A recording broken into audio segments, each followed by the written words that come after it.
Good morning, football fans, and welcome to 3 and Out right here on iSports Radio, your direct feed for all that is sports. Here we go, y'all, off to the races. This is the official playoff race. We are close. I'm talking about close. Very, very close. We're about as close as we can get. Deal. And what's the real deal? Well, that playoff hunt. We are officially at the point of the season where, some teams are basically eliminated from all contention. Some teams are right on that borderline. And other teams, well, they're in. But remember, when we get to those tournaments, guys, you're only in until you're out because it's a whole new season. So, we got so much to get into today. We're going to have ourselves some fun, man. Today's show, because, of course, Halloween is next week, and next week actually is going to be the first, so kind of weird. I know it's like 6 days in front of us, but today is titled Spooky Football, and my boy Teran is going to have some fun with us today because we're going to be talking about trick or treat. I'll be asking Teran at the end of each division, for college football today, and even in the NFL a little bit, for trick or treats. Are we gonna get some tricks? Are we gonna get some treats? Or are we gonna get some spooky football? Because, spooky football is not where you want to be. If you're spooky right now, then, you're probably not in the best spot. So, who is playing spooky football right now, knowing that the next week just might be the end if you lose? Well, we'll talk all about that. Who's going to get some tricks? Who is definitely getting some treats? Or shall I say, who needs to do some tricks? Who is getting treats? Or who has to do some tricks to get some treats? Oh, we're going to get all into it today, y'all. Ladies and gentlemen, you are now tuned in live to 3 and Out right here on iSports Radio, your direct feed for all that is sports.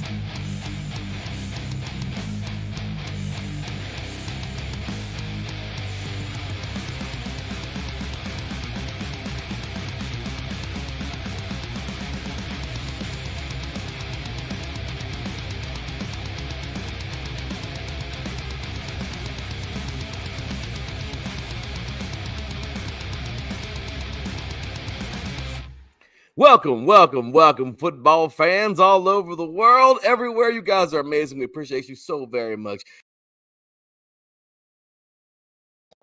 Sorry about that. I don't know what the heck happened, but okay, let's do that. Let's try that one more time. Good old microphone. Thanks again, everybody, for tuning in live right here, 3 and Out on iSports Radio, your direct feed for all that is sports. We appreciate you guys so much.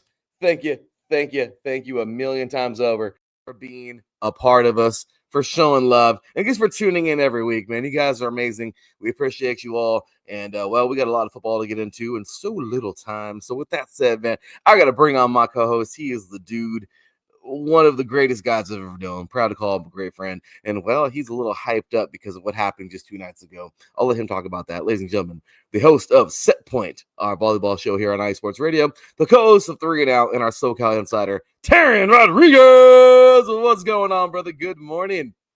Hey, Larry. Thank you for having me on. It feels good to be back. And, I'm ready to talk some football with you. It also feels good to be a Charger, I'm sure. Oh, yeah. Well, Teran, why don't we start our journey there in the NFL, dude? Wow. I'll be real with you, Teran.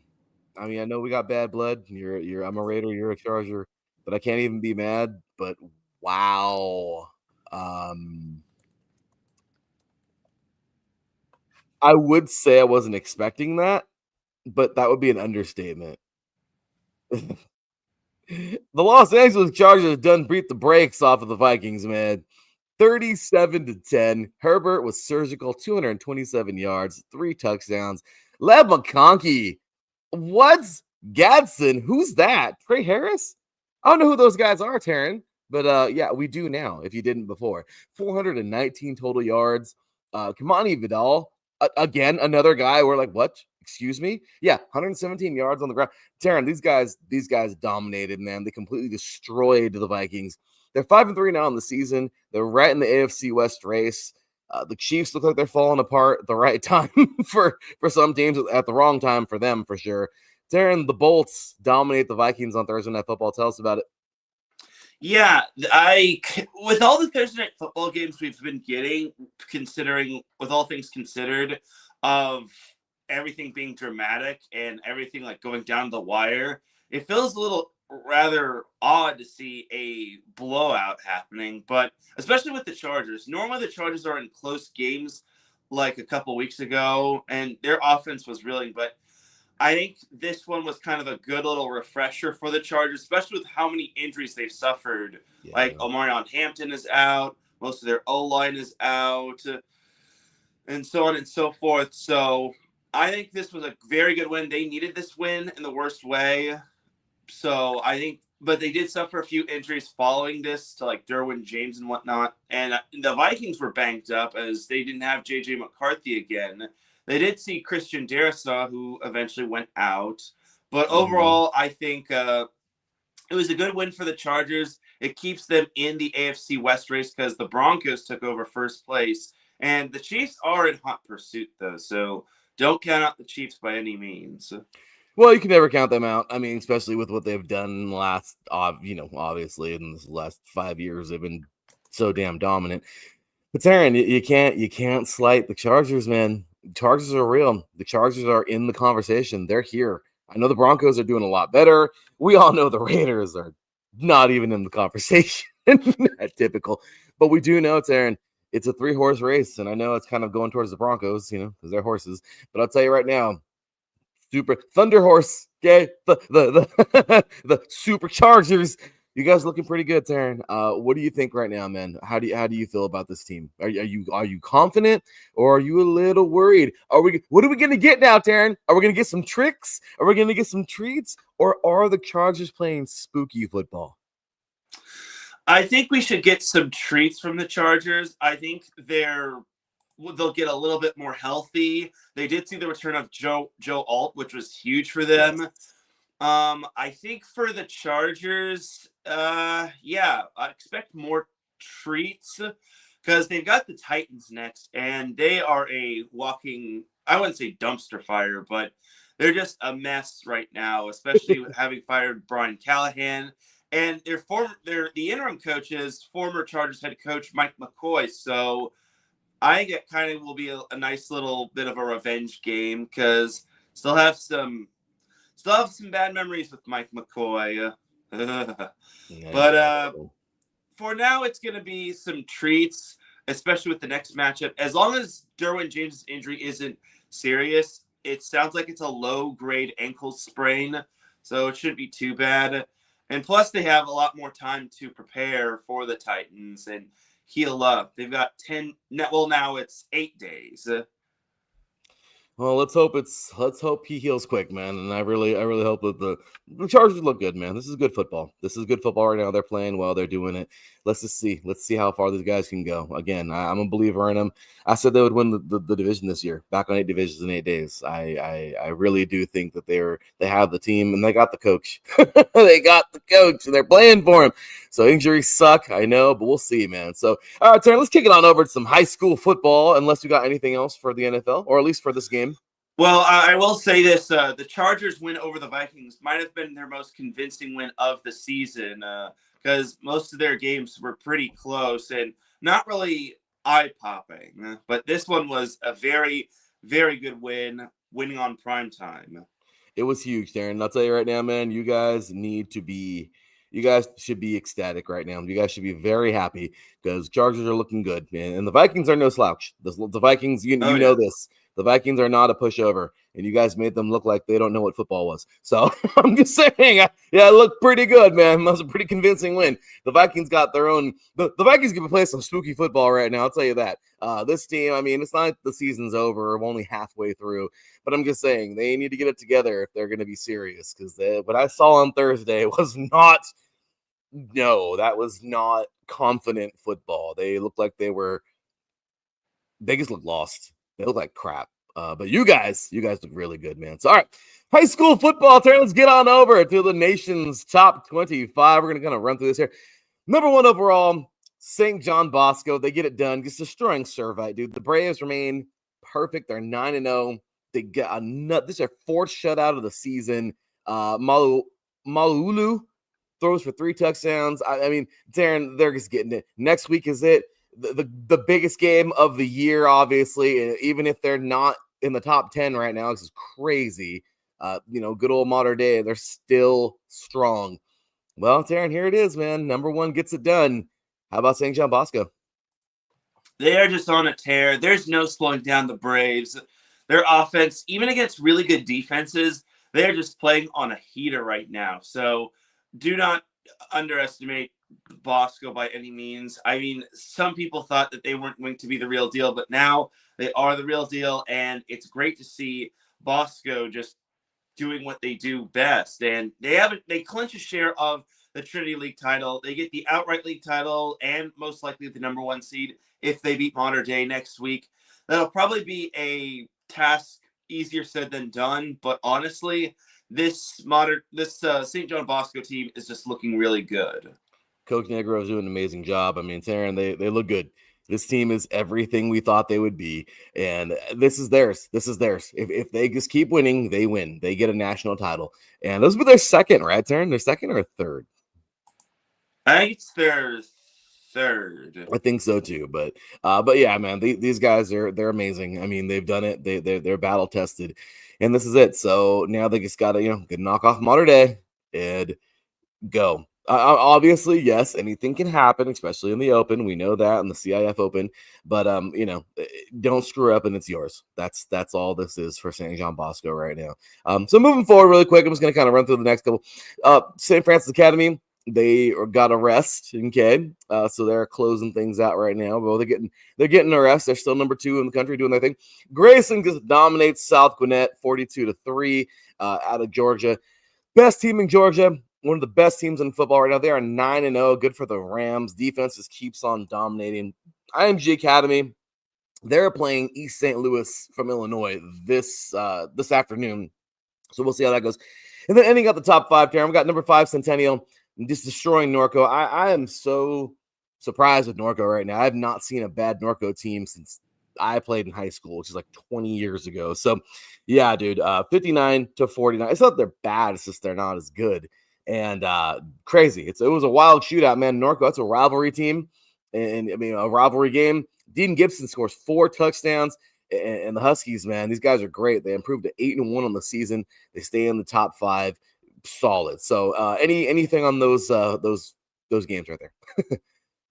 So yeah, that Norco Centennial game, that was an interesting game if you ask me, just because, well, there was actually a point where Norco actually led 49-48, and then Centennial just rattled off the last few points. And it's like, I really think that Norco had its chances, but unfortunately for Norco, their defense just could not hold. And normally when a team scores 49 points, they normally win. But when you're facing Corunna Centennial, that's a whole different story, just because they have their own high-powered offense, and they are just well-coached. And I would have to think that this pretty much clinches the league title, or at least close to the league title for a Centennial. Yeah, there's no way this doesn't.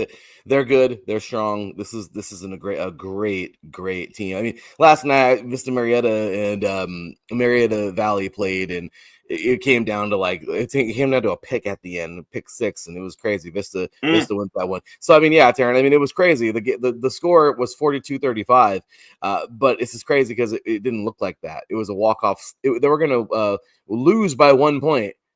And it was a walk-off touchdown, and they ended up winning by 6. It was crazy, dude. I mean, awesome job though to the Broncos. Sucks for the Nighthawks, but that's the same league, you know. So again, it just goes to show you. I'm pretty sure though, no matter what, I looked at the league standings. Centennial is just so far ahead. They're undefeated in the league. They look so good. I don't see them losing to Chaparral next week. No offense, with all due respect to Chaparral. Yeah, no disrespect to the Pumas. No disrespect to Chap. They're a great school. We know how good they are, but the football factory is on another planet right now. These guys are playing out of their freaking minds, and they're going to be doing well. So, all right, Teran, well, let's go ahead and continue on here. I'm going to go 5 more. We got Bishop Gorman knocking out Shadow Ridge 43-0. The Gales, when they get their third straight shutout, move to 8-1. They are dominating Vegas, of course. Number 7, Sierra Canyon. They knocked off Bishop Amat. Bishop Amat used to be a pretty big powerhouse. Now, I mean, not that they're not, but it's just Sierra Canyon. Teran, you even said it yourself. Sierra Canyon is a new superpower in Southern California. Trailblazers cruise to 9-0, man, with back-to-back shutouts. Defense is looking championship ready. Buford, the second best team out of Georgia. They knock off Mountain View 55-7. Nebraska commit Dayton Raiola. This guy, man, tosses 5 more touchdowns because why not, right? As the Wolves stay undefeated and they're untouched. All right, these guys are amazing. Number 9, Edna Carr.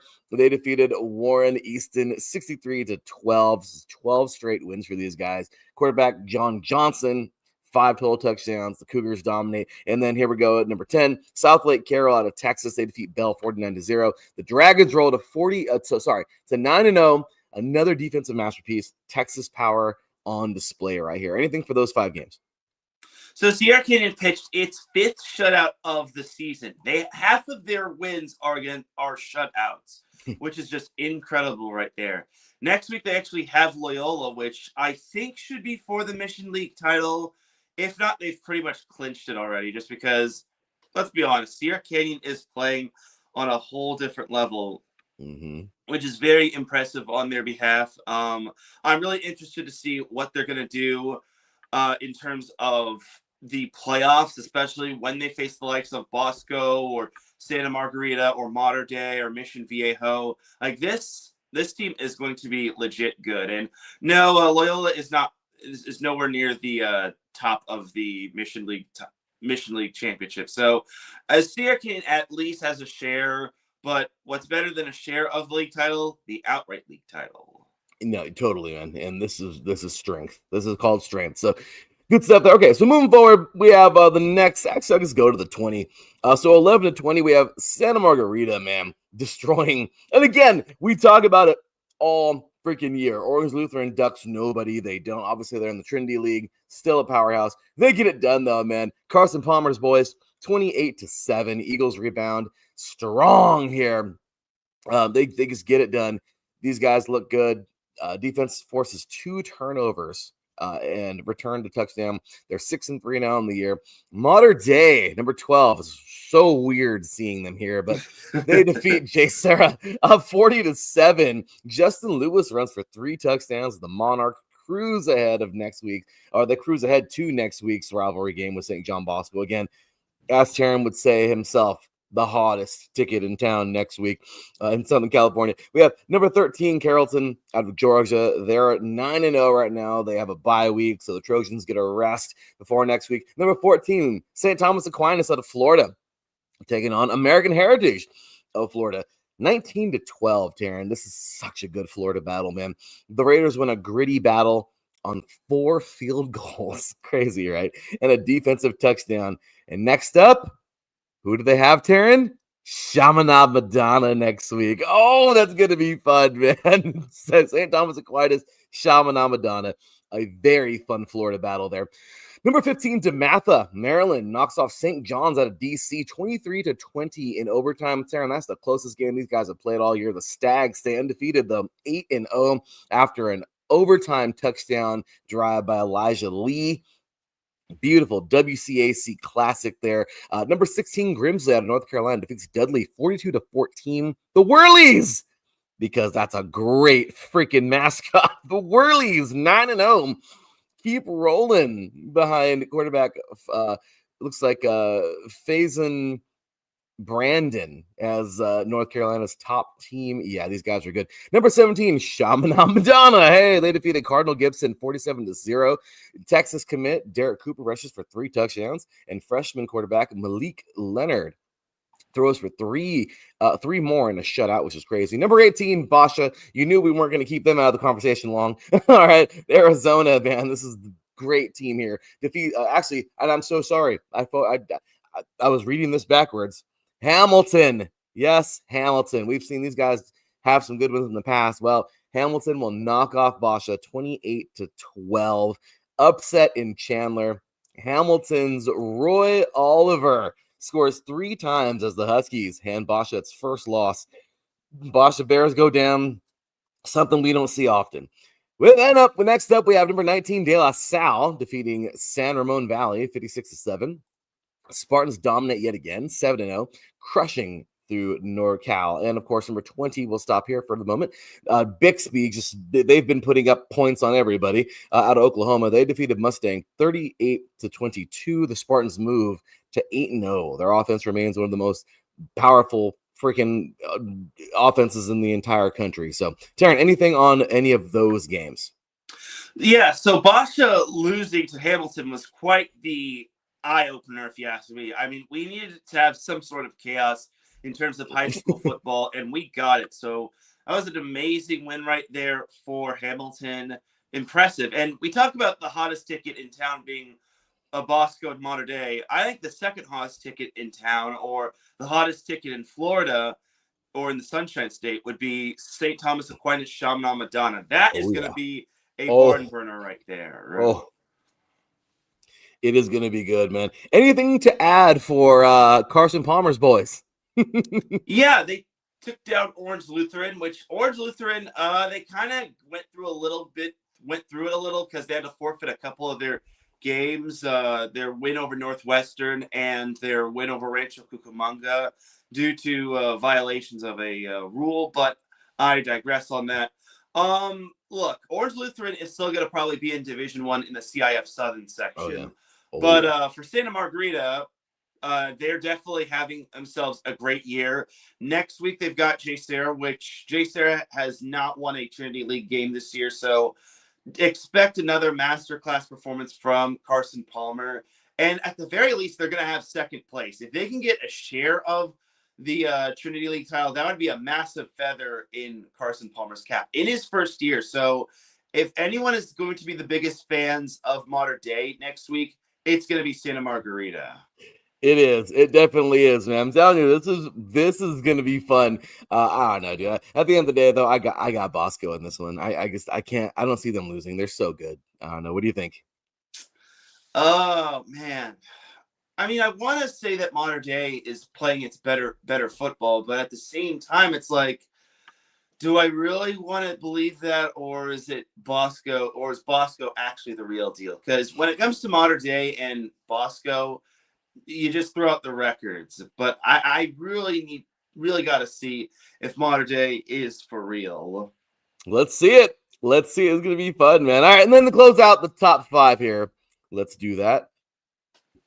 We have number 21, Cass Tech, Michigan, defeating Bedford 61-0. The Technicians finished 9-0.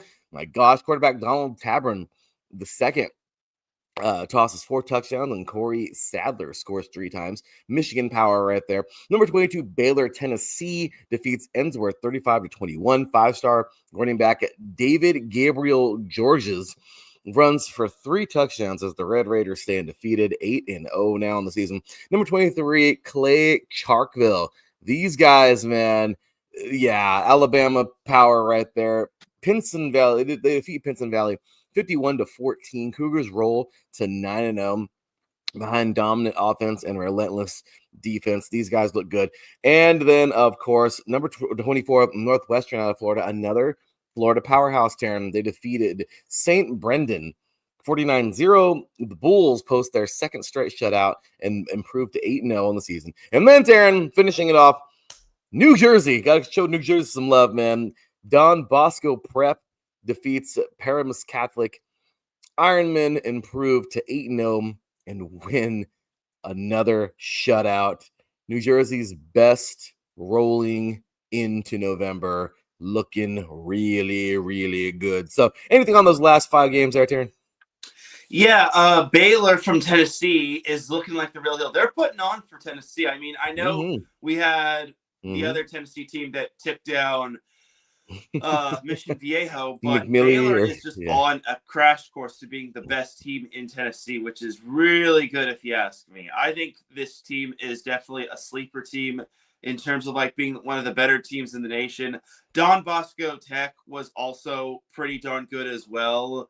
So they've always been known for having a great football program. I just think that they kind of fell off a little bit. This time they are back and they're now on the nationally ranked scene. So Baylor still beating McCallie was an impressive feat, especially on the road. So it just goes to show that we've got a lot of great high school football all over the place. No, it's true. It is so true, dude. There it is. So, with that said, man, anything to close us out for high school football before we roll on to college? I think we can expect some tricks and treats from Bosco Mater Dei. Just because I think Mater Dei, I think they're going to have to play their best football just because they have to play disciplined football. They can't get too many unsportsmanlike penalties or penalties in general against a team like Bosco. So I'm hoping we get ourselves a barn burner. I hope it's going to be worth the hype. So we shall see. All is going to be decided this week or this upcoming week at home. I love it, man. And of course, I mean, I guess we'll close out with this. I forgot to add all this for every single team, but it's okay. I'm glad we didn't because that would have taken forever. But what do you think? Tricks, treats? Who's gonna get some tricks for us, Teran? Who's got some treats for us, and who's playing spooky football in your opinion in this top 25? Anybody. It could be anybody, any team. Spooky football, you have to give it to Sierra Canyon. They haven't allowed any team to surpass 20 points, or even reach 20 points, which is pretty good if you ask me. Tricks and treats, like I said, Bosco and Mater Dei. Mm-hmm. Treats, Shaman Amadana and and St. Thomas Aquinas. I'm with you. I think Basha will get some tricks. I think they'll try to bounce back and whatnot. And I think that's it for the most part. Yeah, dude, I'm with you. So good stuff here, man. We're always having some fun. Let's hear ourselves. And Centennial spooky football. Oh, they are definitely playing some spooky football. I'm loving it, man. We're having some fun here today. Let's take ourselves a quick break. Let everybody know where they can find us, of course, right down below. And of course, one quick commercial break, and we'll be right back covering some 3C2A, XJCAA, and everything else. Ladies and gentlemen, you are now tuned in live to 3 and Out right here on IE Sports Radio, your direct feed for all that is sports. We'll be right back after this.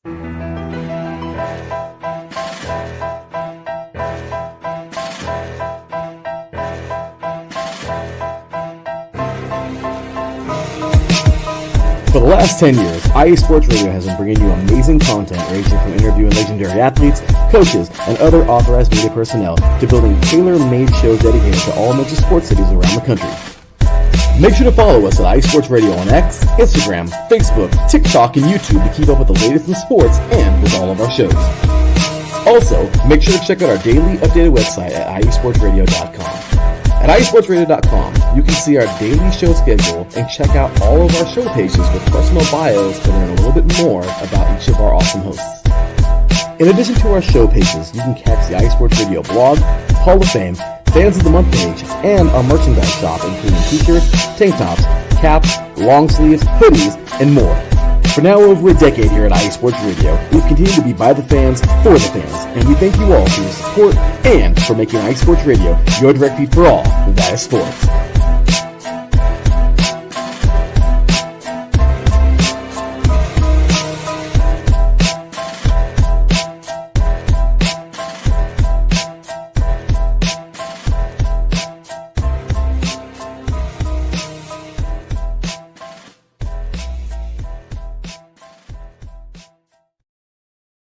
Welcome back to 3 and Out right here on IE Sports Radio, your direct feed for all that is sports. Ladies and gentlemen, give us a follow all over the place. I know I could update the commercial. I don't have a website no more and all that good stuff.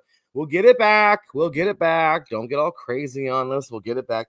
just, experimenting with some things, trying to see what's working, what's not. But we do know that all of you out there who have been loyal for like ever, some of you for 11 years, some of you for half of that, some of you for like maybe this is your first show. Whatever it is, we appreciate you guys so much for being here, man. We're so grateful. Thank you. As Teran always says on Set Point, man, the greatest volleyball show on the planet. He always says all the time, whether you're listening, you're watching live, you're watching the replay, whatever it is, we appreciate you. And that's really the truth, man. That is so true. So God bless you all. We appreciate you. Let's do it. Teran, let's keep it rolling, man, into some 3C2A football. Okay, well, we got a lot to get into, and I promise I'll try to keep this one short because there's a lot. But here it is, Teran. We got the top 25 in right now. You know what? I'm not surprised. After last week, I know we skipped last week. I had some technical difficulties. My apologies. But San Mateo just still dominating. Golden West still doing good in this top. I mean, look at this top 10 alone. San Mateo, Golden West, Ventura, Butte, Mount San Antonio, of course, Mount Sac, Fullerton, Diablo Valley, El Camino, Cerritos, Saddleback. They look good, dude. This top 10 is strong. 11 to 20. Sequoias, Southwestern, Modesto, Monterey Peninsula took a loss. Couldn't believe it. Riverside, San Francisco. Weird seeing Riverside down there. San Francisco, Citrus, Foothill, De Anza, and Fresno City, and then from 21 to 25, Pasadena, Victor Valley, Sacramento City, Sierra, and Santa Rosa. Again, just crazy seeing some teams, man. Butte, they survive a double overtime, to win. That was crazy. Now they're in the top 4. Fullerton, back-to-back dominant pushes. These guys just get it done, man. This puts the Hornets in the top 6. Cerritos survives Pasadena by 1 point to crack the top 10, which is crazy. Sequoias, after demolishing Monterey Peninsula, which was crazy. I did not see that coming. The Giants now moved inside the top 11 in Monterey Peninsula. It sucks. It really sucks when you're a team that's not as dominant, Teran, because you can get really, really high. It takes you so hard to get high. And I hate that about rankings, Teran. I think you can agree with me. It takes you so long to get higher because you have to fight and win. And you can get all the way up to the freaking top 5, but you would lose one game. It doesn't matter to whom. They'll freaking fall off a cliff. It's like we told you we weren't that good. I hate that, but it's all right. So Monterey Peninsula falls. Victor Valley, these guys, man, they joined top 25 after 79 points last week. Victor Valley, I don't have ever seen Victor Valley in the top 25 ever. So that's pretty crazy. Southwestern, I can't believe it. No, actually, I can because Riverside gets it done. 69 points by Riverside. Knocks off undefeated Southwestern. The Tigers remember who they were. Jaguars, tough go for them. First loss of the season. Again, Monterey Peninsula. These guys fall 9 spots, man, from 5 to 14 after getting blasted by Sequoias. And then Pasadena, they fall 2. They're now 3-4 after a heartbreaking loss to Cerritos. So it's just crazy seeing all these different deals here, Teran. So before we get into any of the games, any shockers there for you? Any fun stuff? Any tricks? Any treats? Any spooky football? I think for Riverside Southwestern, it feels weird seeing Southwestern put up 42 points and then still lose. Again, this is kind of the common theme. You could put up a lot of points, and normally it would be counted for a win. But when you face a quality opponent such as Riverside, even though they have a new regime and whatnot, I think you just got to play a lot of better football and whatnot. So I think for Riverside, they definitely needed to win this one. I mean, oh yes, it goes without saying. There's a lot of pride for them on the line. I know they're going to be bowling this year, but honestly, I think Riverside definitely wants to make its presence known that they are still up there in terms of talent. And Fullerton and Saddleback are 2 teams that are definitely looking really good. Oh, dude, they are, and it's just, I'm loving it, man. I'm loving the 3C2A, man. Again, this is called the junior colleges of California. So, Teran, let's get into it this week, man. We got some goodies. Definitely got some treats. I'll tell you that right now. We're getting to the very end here of the season. We're getting close to the playoffs here. We have today number 1 San Mateo 7-0 taking on number 16 San Francisco 5-2. This is a NorCal rivalry. The number 1 Bulldogs look to stay undefeated, but the surging number 16 Rams have upset in their mind. If they knock off San Mateo, this whole thing falls on its head because this next game has if that were to happen, number 2 Golden West, I don't know if they've ever been number 1. They might have in the past. I don't know, but 7-0 right now. Golden West, your neck of the woods in Orange County. They are taking on number 9 Cerritos at 6-1. This is a top 10 showdown in Huntington Beach. This is it, dude. The number 2 Rustlers host the number 9 Falcons and what could be the SoCal game of the week. It's the SoCal game of the week, in my opinion. Number 3 Ventura, 7-0, taking on Santa Ana. The Pirates aim to make it 8-0 as they hit the road to face Santa Ana. So expect another high octane performance here from Ventura. And then just, we're moving on. We got Butte and Shasta. It could be cool. I mean, I guess. I don't know, but I'm pretty sure Butte will win that one. Mount San Antonio and Long Beach. Long Beach has seen better days. Oh, they just lost recently again. They're just falling apart. So Mount Sac, I'm pretty sure, will run through these guys. I feel bad for even saying that. Poor Vikings. But the Mounties are on one right now. Pasadena. This is another one right here. Number 6, Fullerton. 6-1, taking on number 19 Pasadena at 3-4. The Hornets hit the road to face a scrappy Pasadena team looking to play spoiler. Fullerton is chasing a top 5 ranking right now. Number 7 Diablo Valley. Again, they have been quiet. They only got 1 loss on their record. They're looking good. They're on number 18 Foothill. The Vikings are heated, man. These guys are looking good. They're heating up, and they could jump to top 5. With another win here. So Foothill is trying to stay ranked. El Camino, man, this is a pink out game in Chula Vista down there by the border in San Diego. Number 8 El Camino, 6-1, taking on number 12 now, Southwestern at 6-1. The number 8 Warriors and number 12 Jaguars, both 6-1. Huge playoff implications in SoCal. Teran, you can only have 4 teams going. I mean, I don't know. Someone's fighting for something here. This is a crazy game. So we got some more, obviously, some other good ones here. Saddleback, Palomar, Sequoias, Reedley, Modesto, Sacramento City, Monterey Peninsula, and Fresno City. To me, that's huge. Can the Lobos bounce back after last week's collapse? Fresno riding confidence after being, a big win here. I don't know. To me, this is a good one. Last night, my wife and I actually went to the campus, Mount San Jacinto, Menifee, to see Little Shop of Horrors. It was really, really good with their production, their theater. Great job to them. But those Eagles are heading on over to Riverside today to take on number 15, Riverside Tigers. The Tigers come off a 69-point explosion over Southwestern and return home for a dangerous matchup with Mount San Jacinto. This is the first time I think this is a meaningful game. Last year, Riverside kind of knocked them around, but I don't know. Riverside looks a little different this year. Mount San Jacinto, can they regain a rank? I don't know. It's going to be a fun one. But yeah, really, I mean, that's really it. De Anza, Coalinga, the Victor Valley, Desert, College the Desert. I'm pretty sure they'll win that one because College the Desert is only 2-5. How far will Victor Valley keep on going? Sacramento City, Modesto. That'd be fun. 23 versus 13. Citrus Moore Park, Sierra American River, and then Santa Rosa Redwoods. That's really all the top 25s there. But Teran, give me your favorites here. Give me your tricks, your treats, and your spooky football. Sorry. I'm so glad you mentioned Mount San Jacinto and Riverside. That's probably going to be second close to game of the week right there. That one's going to be a good one. And man, I think this one's going to have more fireworks than Southwestern Riverside. But Cerritos, Golden West. All right, so Golden West, they're still undefeated. My only fear for Golden West is that they have a hangover from last week, because last week was their rivalry game, and the only reason I think they could have a letdown is because they maybe rested most of their guys after they went up by a sizable margin. They wound up winning 69-6 last week. So I think for Golden West, as long as they just play their brand of football and they play their football of how they got here, they should be fine. And then Mount San Antonio, Long Beach, that actually happened on Thursday.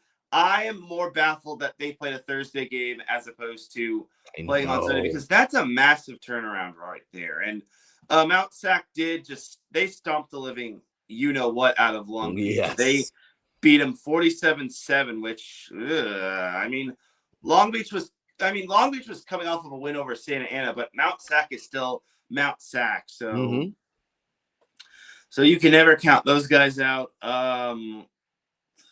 Want to say Fullerton Pasadena City should be pretty good this week. I think that's going to be a good matchup.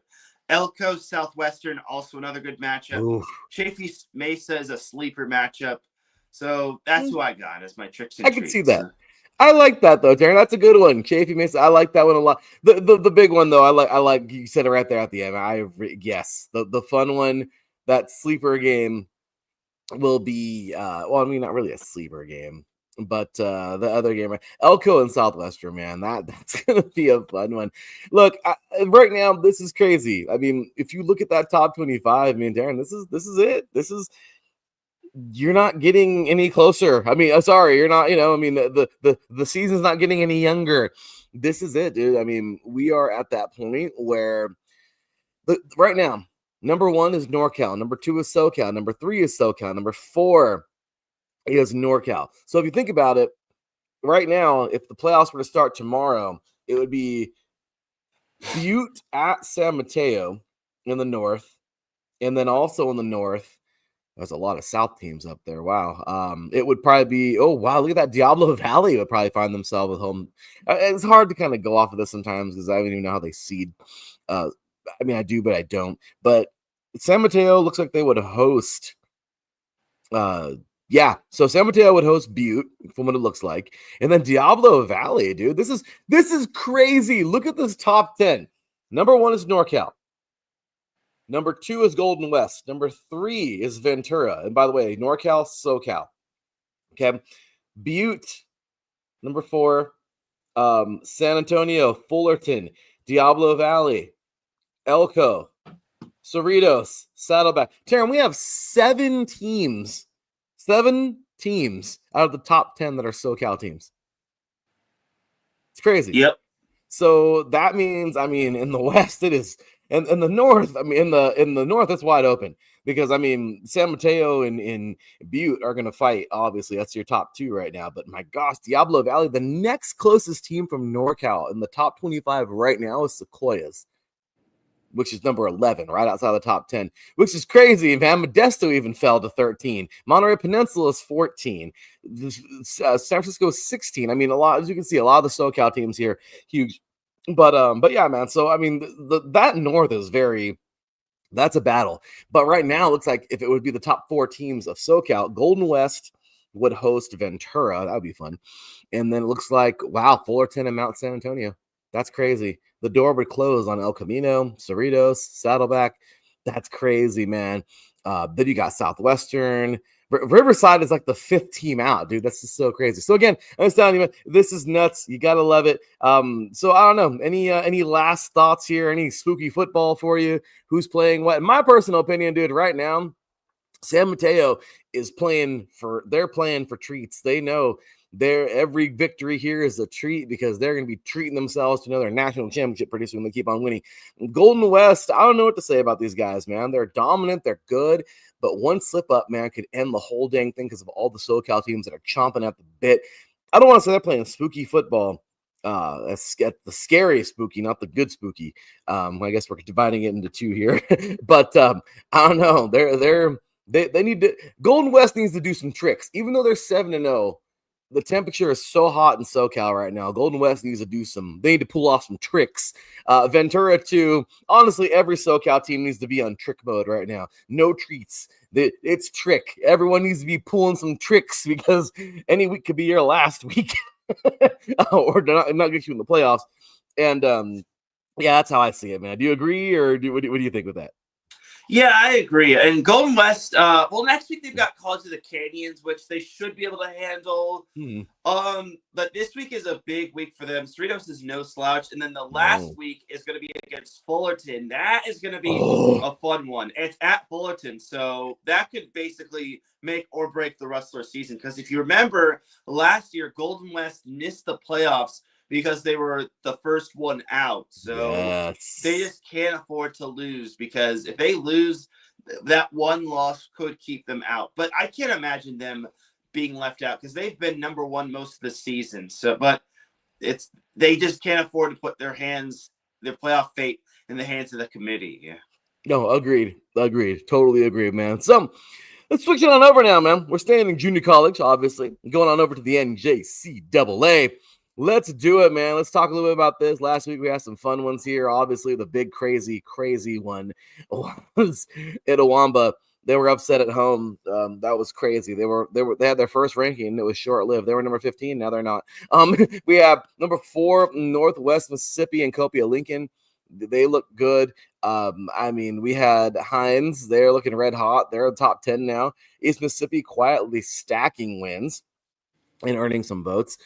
So, I mean, some big storylines there. Obviously, like I said, the big one, man, like I said, Itawamba losing to Northeast Mississippi. That sucked for them. But we also had another one, too. I believe Copia Lincoln. Let's see here. No, that wasn't it. Sorry. It's just crazy, though, man. We had some fun games last week. Some upsets here.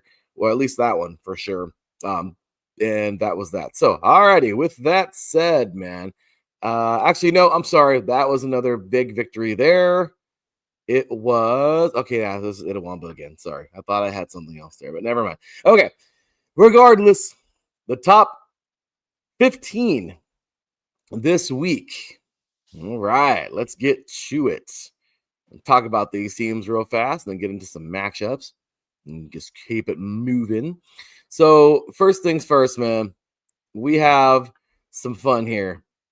Hutchinson still looking good. They look flawless, man. They just destroyed Independence 71-12. Then we got Iowa Western. They didn't have a game last week, but they look good. I'm telling you, Tyler is right there. These guys, they survived number 15 Cisco last week on the road. That was a very close Texas battle there, 37-33. But they look good, man. Their defense looks good. Number 4 Northwest Mississippi and number 5 Georgia Military, and then 6-10 Garden City Copia Lincoln. These guys upset number 4. That was the big one. Copia Lincoln defeating or knocking off number 4 Mississippi Gulf Coast and surviving a Thursday shootout, man. These guys are amazing. They look good. Number 8 Trinity Valley. These guys just keep looking good as well. Another solid win over Kilgore keeps these guys just moving. Mississippi Gulf Coast, they have a shocking loss, as I just talked about right now, to Copia Lincoln. Number 10 Coffeyville, man. These are the biggest mover. The Red Ravens vault into the top 10 after a massive 34-21 upset over number 9 Iowa Central on homecoming. That's the one that I was trying to get. Coffeyville, man. Coffeyville. This team. Best name ever. Teran, these boys drank their coffee last week. All right. They were on one, man. They're looking good. But anyway, so then we have 11-15. We'll just make this one short. Navarro, Hines, Butler, Iowa Central, obviously tumbling, and then Itawamba, man. They're the new entry there. But there you go. That's how it all looked. And now getting into the games here. But any surprise there in that top 15 there? No, not really. I think the top 15 is as good as is, in my opinion. I think it's good, perfect for the most part. Oh, it looks good. This is fun stuff again. Just craziness, man. Seeing all these games moving around and all this fun stuff from last week. So, okay. Well, there we go. We have those games happening, or that happened. And now let's get into this week, man. All right. Hutchinson. Who do they have this week? Coffeyville. Teran, is this spooky football? Is this a trick that a team has to pull off today? Or is this going to be a treat? And I hate to say it, but Hutchinson, they have the right name. They're the Blue Dragons. They've been frying everybody. They've been eating everybody alive. Okay, whatever the hell dragons do. All right. I mean, obviously they blow fire, but are they going to have a treat today and have some coffee? or do you think Coffeyville is gonna pull off a trick? Or because no matter what, this game is a treat. So what do you think? I think we're gonna get a little of everything. This could be a trick game for Hutchinson, just because Coffeyville, they may not be as good as Hutchinson, but if they play their cards right, they could possibly upset them. But we're going to get a treat from this matchup just because this is between two quality programs. Oh, yeah. So we could also see some spooky football from Hutchinson. We can also see them flex their muscle to see them as one of the best NJCAA programs out there. So I think we're in for a great matchup right here. Oh, that's a fun, Darren. This is gonna be one of the funnest games. I really hope we could find this one on the internet somehow, because this is gonna be a fun game. I like how you said that. This is gonna be a little bit of everything, man. Big ups to everybody in the chat, by the way. Appreciate you, good sir. Thank you very much, Mr. Brian Francione. Appreciate you, good sir. But yeah, man, trick and treat, all the goodies. Next one up here has got to be so that's the game of the week, man. Under the lights, the Blue Dragons aim to stay perfect, while the Red Ravens chase another upset. I'm telling you, that's good football right there. The next one is going to be number 6 Garden City. They welcome number 13 Butler in a huge Kansas clash right here. Playoff stakes are high in Bronco Buster Stadium. This is a big one, Teran, because again, if that top 4 goes, that's it. So what do you think for this one? I think we're in for a trick. I think this one could be tricky just because you never want to overlook an opponent, but at the same time, I just think that this should go the way. This should be like an expected matchup. This should be expected in terms of like who should win and who won't win. So Teran says all tricks, no treats in this one. Yeah. All righty. Well, there we have it. I'll take that one. That's a good one. That's fun. Number 3, the third biggest game for me. Number 5, Georgia Military. They host Snow in a national heavyweight belt. Snow is just, it sucks. They're weird. Snow was up and down and all around, but they got Georgia Military. If there was ever a game to redeem yourselves, it is this one. And Snow will jump right back into that freaking top 15 for sure. This is huge. So what do you think? This one's going to be a treat for sure. I think both these teams are really good. My thing is for Snow, you hit the nail on the head. Snow is just too inconsistent. Are they going to be good? Are we going to get the Snow that can really hang with really good teams? Or are we going to get the Snow that is basically going to turn into a pumpkin? That's the big thing right there. I think this one could be a fun one, but I expect Georgia Military to win this one. No, I'm with you. I hate to say it. I would like to see Snow in a better fight here, man. The Badgers are looking to shock the nation, but will they? That's the scary thing. We don't know. So I don't know. To me, they're playing spooky football in a bad way because if they lose anymore, it's over. So I mean, this is it. They're playing spooky football. Any game could be their last one today. So or any game will be their last, and if they lose, and I think this might be it, man. It kind of sucks. I wish I could say more for the Badgers, but number 3. Tyler, they take on Navarro, man, in a Texas shut. I still know how to say that correctly. Navarro. I don't know how this. I'm just gonna call it Navarro. I don't care. I'm just kidding. Apaches look to stay undefeated. The Bulldogs eye the upset, man. This will be a lot of fun. But I gotta go with Tyler, dude. I've been on these guys all year. The Apaches look good. I'm telling you, they are waiting for one of those top 2 teams to fall, and they're going to be right in. They're going to be in the playoffs anyway if they just keep on doing what they're doing. To me, this is a treat, but I don't know. To me, I feel like Navarro's going to need a few tricks to win this one. What do you think? Yeah, Tyler should win this one fairly easily. Kind of sucks, huh? It'd be nice to have a better game, but I'm pretty sure they should. And then, of course, number 8, Trinity Valley. They head to Roswell to take on New Mexico Military. I don't see anything happening there either, man. This is the TVCC gunning here, Trinity Valley, for 7-1 and a top 6 ranking. I think they're going to do it. New Mexico Military, like I said, they won the championship 4 years ago, and which is great, but they haven't been the same ever since, man. So I definitely got to go Trinity Valley here. Yeah, I'll take Trinity Valley too. Trinity Valley. All right, man. So let's move it on over. Unless you got anything else, Teran, let's go ahead and move it on over to D3. You got Division 3 football in the house. Good stuff here. Well, let's do it. It's been fun, man. Division 3 has been so much chaos. It's been fun. But that current top 25, North Central, still looking good. These guys are just dominating. They just destroyed North Park 75-0. They look good. Mount Union just dominating too. Heidelberg 38-6. They look good. Johns Hopkins, Salisbury, Bethel, Hardin Simmons. We got who else? Wartburg, Wisconsin Platteville, Wisconsin Whitewater, and Wisconsin River Falls, because you can't have Division 3 without those Wisconsin teams. You have 11 through 20, St. John's, Wisconsin Lacrosse, John Carroll, Central of Iowa, Christopher Newport, Carnegie Mellon, DePaul, Wisconsin Oshkosh, Hope, and Wheaton out of Illinois. And then from 21 to 25, Barry, Cortland, Randolph-Macon, Wisconsin Stout, and Adrian. What? they're undefeated in the MIA. They're the dark horse entering the 25 this week, and they look good, man. So the dropouts, Linfield, they lost to Whitworth, man. So they dropped out. Whitworth could re-enter with one more win. Trinity, Texas, these guys need to rebound big time versus Rhodes because they had a shutout. So so anyway, Mary Hardin Baylor, they're just, again, Teran, they were already playing spooky football this year, and well, they didn't even get to Halloween. They did not get to Halloween. Their football was so spooky. They had Halloween earlier. They had an early Halloween. It was so spooky that that's it. No more spooky. Now they're just looking for tricks. That's about it. That's all they can do right now. Kind of sucks for them. So rough go for the Crusaders there. But all right, moving forward to today. Well, actually, any surprises there for you in the top 25? No, I think the top 25 is as spot on as it can be. I think we got ourselves quite a number of good matchups this week. Oh, we do, Teran. Let's get to them, shall we? The first one, as I said, you can't have D3 without Wisconsin. Number 8, Platteville taking on number 9, Whitewater.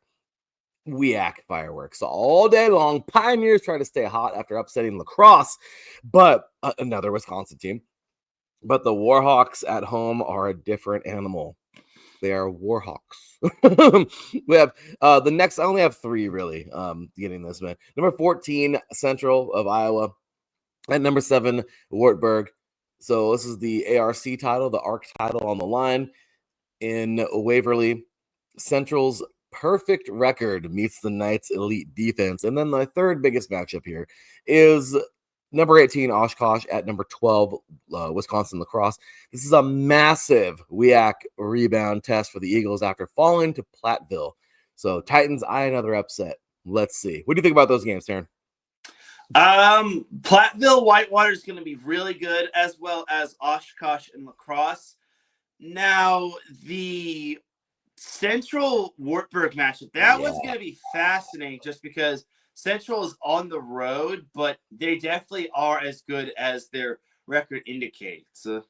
Oh, they are. This is a good football team, dude. I'm telling you.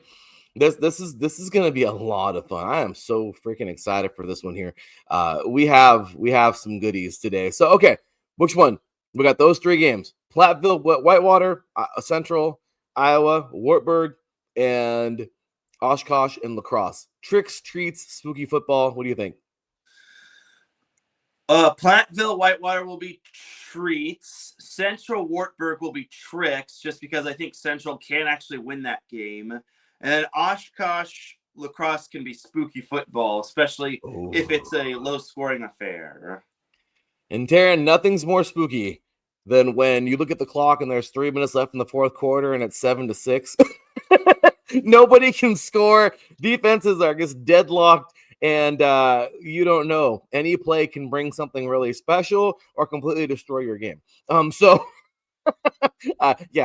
That's a spooky game. So there'll be a chill in the air today over in Wisconsin. So this is going to be a lot of fun, dude. I love me some D3 football, man. So we're going to go and close out. But anything else you'd like to add, man? Anything at all for Division 3? Does not look like it. I thought we also have number 19 Hope taking on number 25 Adrian. That's right. Adrian's a new climber. Hope, this team is weird. Hope is good. They're good enough to stay in the top 25 all the time, but I feel like we never see Hope in like the top 10.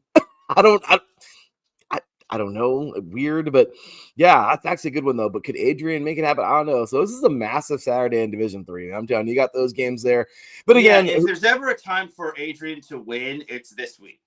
Oh, it is. It is. Adrian is here. I mean, who falls? We'll see. But yeah, upset watch, man. That is actually an upset watch too, man. Freaking Hope at Adrian. Carnegie Mellon at Muhlenberg as well could be another upset watch. And Wheaton again. Yeah, I mean, there's so many different games, man, here. But let's take a look. Let's just move it on now to Division 2. But Division 3, man. Always fun. We'll be keeping our eye on those Wisconsin battles there. Moving on over here to Division 2.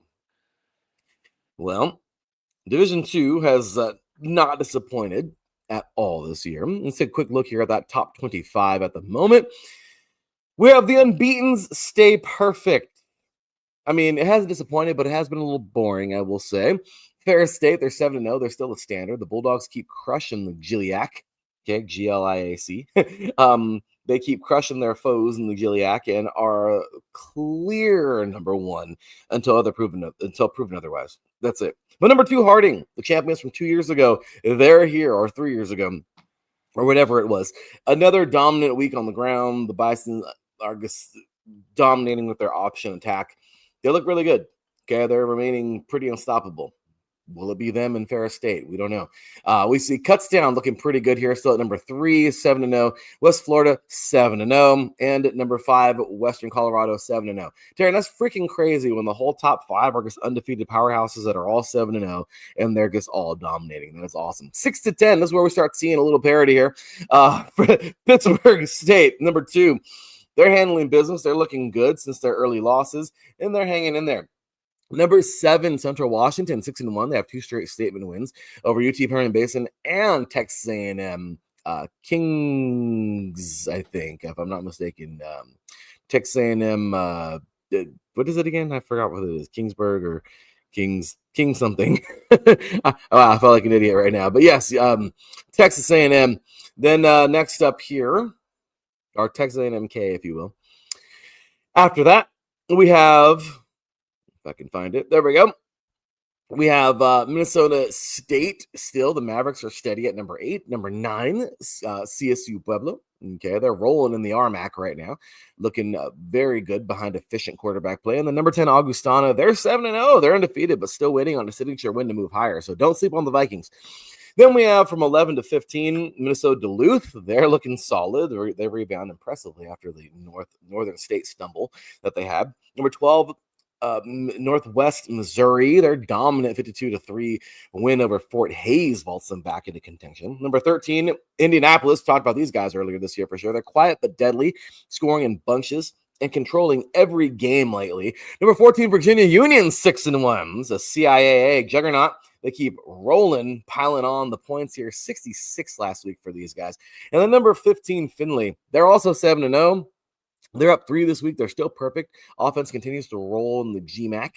Then 16-20, we have Ashland at 6-1, West Alabama at 5-1, UT Permian Basin. They have a 2-game slide, but they're still in the thick of the battle here at 5-2. Number 19, Delta State at 6-1, and then number 20, Angelo State. And then we have here 21 through 25. Johnson's C. Smith at 6-1. Southern Arkansas at 6-1. Benedict at 7-0. They're perfect, but they're looking again for that rewarding victory coming up. The big signature to take them over the top. We have Newberry at 24 at 6-1. Big win over Morris Hill earns them a debut in the top 25. And then Darren, a team that I still can't believe fell this far, but the narrow loss to Saginaw Valley, which, of course, we know Saginaw Valley, man. These guys are a strong team. This is always a fun battle, a Michigan battle. But this one hurts these guys pretty bad, man. The Lakers drop, kind of like the real Lakers. Sorry, kind of like the basketball Lakers. First time outside of the top 15 in years, dude. Grand Valley State has not been out of the top 15 in a very long time. It sucks, man. And UT Permian Basin, they avoid dropping out, but they're on thin ice. They're playing spooky football. And then UNC, Pembroke, and Emory and Henry fall out after road losses. So storylines here, just, we got 7 unbeatens, which is crazy. Central Washington is the biggest riser in 2 weeks, which is crazy. They're top 5 for trajectory right now. UT Permian Basin and Grand Valley are sliding but still alive, and Benedict becomes the 2025's latest perfect newcomer to make national noise. So any thoughts on all that, Teran? Well, it feels refreshing to see 2 not ranked teams finally get into the top 25 just because they're quietly having good seasons. But man, that Grand Valley State loss was such a heartbreaker. And it shows that one loss could pretty much derail you and pretty much just drop you from greatness. In the toilet. Yep. Kills. I know, I'm telling you, man, the Grand Valley losing. Well, Teran, let's get to today, because speaking of Grand Valley, number 1 Ferris State is taking on Grand Valley. Oh, boy. The anchor bone battle right here. Storied Giliac rivalry between playoff seeding juice. That's it. I love that. Storied Giliac rivalry with playoff seeding juice in this one. Who owns Michigan today in Division II football? Teran, Ferris State. And we see. I mean, a couple of years ago, Grand Valley knocked Ferris State out of this thing. I mean, they won in the regular season, and they played each other in the what do you call it? In the tournament at the end of the year, and then Ferris State won. I mean, it's crazy. I love watching these two go back and forth. I've seen a few watching like the live thingy and all that on the website. But Teran, what do you think, man? Today, Ferris State. What do you think? Ferris State, Grand Valley. Who you got? I think Grand Valley State might have actually looked ahead from last week. I think I feel they might have overlooked their opponent, and that's going to cost them. So give me Ferris State easy money. Yeah, it sucks, huh? I'd like to see a good game between these two. I really would. It'd be really fun to see that old school battle here where we have, obviously supremacy in Michigan, and who's gonna, how much weight does this really hold? I mean, I don't know, but this one kind of seems like I don't want to call it a dud. I really don't, but it's not the game that we would like, at least at this stage of the season. I thought Grand Valley would be a lot better, but then again, we don't know, Teran, because Grand Valley right now could be making this one a very fun game later on today, especially if they get that upset. Because if they knock off if they knock off Ferris State, I mean, oh my gosh, could you imagine? Down go Ferris State, and that's going to be crazy for. I mean, they'll still make the tournament, obviously, but this is huge. Biggest trick out there. That is the biggest trick. Oh yeah, if you want to see a trick, rivalry game between two rivals. I mean, throw the records out. These guys absolutely hate each other. This is a battle. This is a true battle, and anything could happen. If Ferris State loses this game, like I said, it's not like their season is not in jeopardy. But whose season is in jeopardy is Grand Valley. I mean, Teran, they're not in the playoffs right now. They need a big signature win. I'll tell you right now, mark my words, if they win this thing, they're going to make the playoffs. I mean, maybe not 100%, but they will more than likely make the playoffs. They have to. You don't just defeat Ferris State, and you being, a team that's falling out of contention quick, you don't just beat Ferris State, knock off your rival, and not make the tournament. So this is a good one. I'm very excited to see this. I want to know, I want to see who's the kingpin here. Let's see what's up, for lack of better words. I want to see who's the captain in the driver's seat right now in Michigan. Again, right now, obviously looks like the clear favorite is going to be Ferris State, but again, we don't know, Teran. We don't know. So anyway, so other games in here really don't have any others that are ranked and that are really fun this week. That's like the only one. Kutztown takes on Westchester. I mean, Golden Bears are 8-0. The Rams would love to see a PSAC upset at home, but Kutztown looks like they're going to just run away with this one. Western Colorado and Colorado Mines, like 3 years ago, this would have been a fun game, but this is an RMAC powder keg right here. Can the Mountaineers stay perfect against the perennial power? I'm pretty sure they can. Even though Colorado Mines are down, they're not like, it's not like they suck or anything. It's just that they're not as good as they've been in previous years. But Teran, I don't really see anything. I really don't. Like, Division II is just very plain this week. We've gotten a lot of that from Division II this year. Not a lot of big ranked on ranks. I mean, Western Alabama and Delta State is going to be a ranked on rank. That'll be fun. Top 20 showdown here in the Gulf South. Winner grabs a rankings bump for sure. But yeah, Teran, I don't really see too much more excitement here in Division II. Can you find anything? No, I think this is just one of those weeks where it's kind of the prelude to the big week of the final week of the regular season. Yeah, it's true. It's we're getting close here to the end, and I don't know. Is next week the final? Division II is a little weird. They're a little wonky out there, but no, dude, I just don't see. I don't see any of these games being too exciting, except for that one. If there's one, that's the one. To me, I'd rather watch Grand Valley Ferris State than like a lot of the FCS games or FBS games out there. Right. That's a football game. Those guys are going to war today. That's going to be fun. But anyway, man, so that's some Division II. If there's not anything else, we'll move to FCS. But is there anything else you'd like to add? No, I think we've pretty much touched upon everything. Let's do it, man. Actually, I'm sorry. NAIA. How could we forget the NAIA, Teran? Oh my gosh. Bad Larry B. All right. Let's roll on into some NAIA football. And just talk a little bit about some of these crazy rankings, obviously. Some things from last week and all that good stuff. So after the Coaches Bowl, the recent Coaches Bowl, week 9 Grandview. 6-0, unanimous number 1 after rallying past Peru State 34-20. They face Mid-American Nazarene next in a UEN featured game here. Should be fun there. Kaiser, they're currently number 2 still. They're doing their thing at 6-0. They dominated St. Thomas out of Florida 35-14 behind Jane Miller's 2 touchdown runs here. So looking pretty good, man. Benedictine still good. Another big heart win. 52-7 over Central Methodist. Dooley keeps piling up yards. I mean, they look good, man. Homecoming is coming up actually today versus William Woods. And then we have a tie. Yeah. Remember, we had a couple teams up on top, Teran. Well, someone took a tumble. Morningside has seen better days, dude. Morningside has seen better days.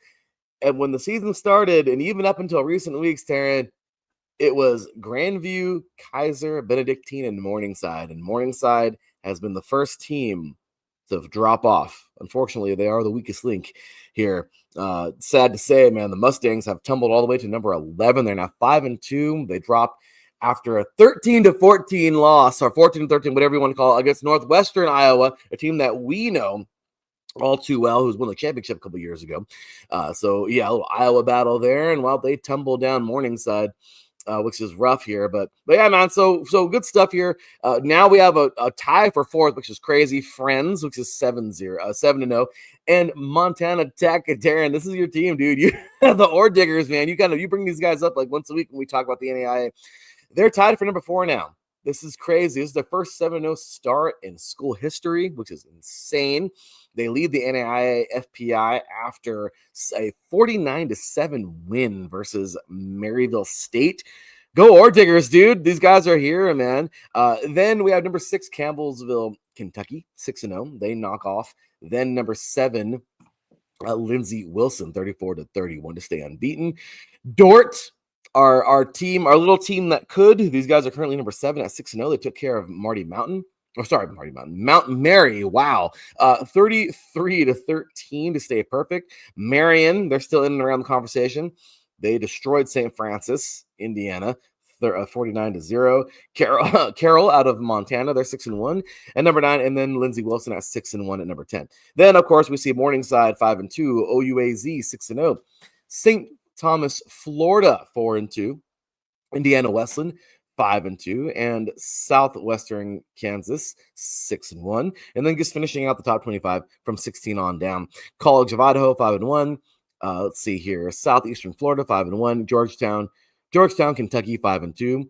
Olivet Nazarene, Illinois 5-1. Montana Western 4-3.